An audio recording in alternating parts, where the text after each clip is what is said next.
Hello, and welcome to Biblical Scrolls, where we take a deeper dive into the hard to interpret, the obscure, or even the misinterpreted passages of Scripture. We will also look at apocryphal and pseudepigraphal texts and other historical manuscripts.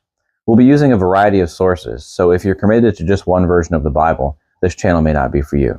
Now let's dig into today's passage.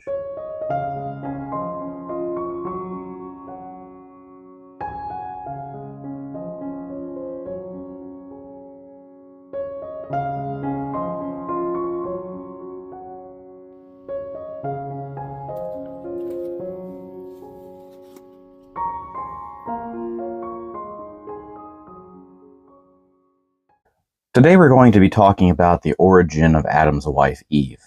We read in Genesis that God took a rib from Adam and formed Eve from that. But should this Hebrew word have been translated rib? The Hebrew word is selah, which means side.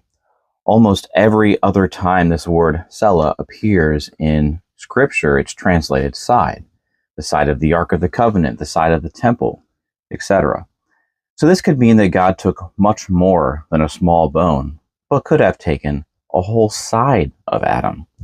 This could signify that Adam and Eve, although separate creations, are also one creation, split in two separate but equal halves, each carrying the full dignity and image of their Creator. Not as man being primary and woman being secondary. No, this was an example of divine unity being shown in two forms.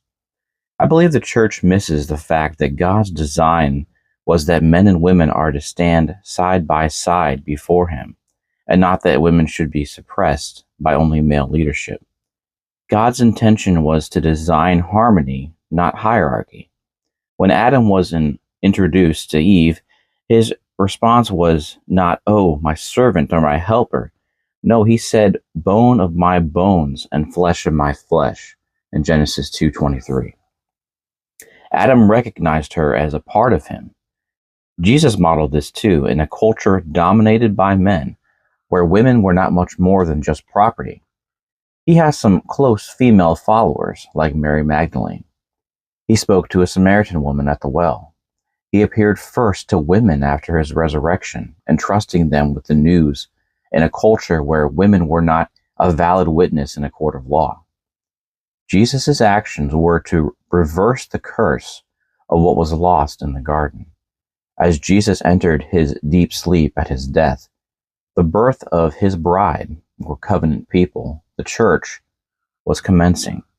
Just as Adam, when he slept, his covenant partner, was being formed for him. So you see, it's not about a rib. The translation of side makes much more sense. I hope you enjoyed this video and maybe even learned something. Please subscribe and give a thumbs up. The topics on this channel are difficult and sometimes there's a difference of opinions, but that's okay. Be blessed, be encouraged, and I'll see you in the next video.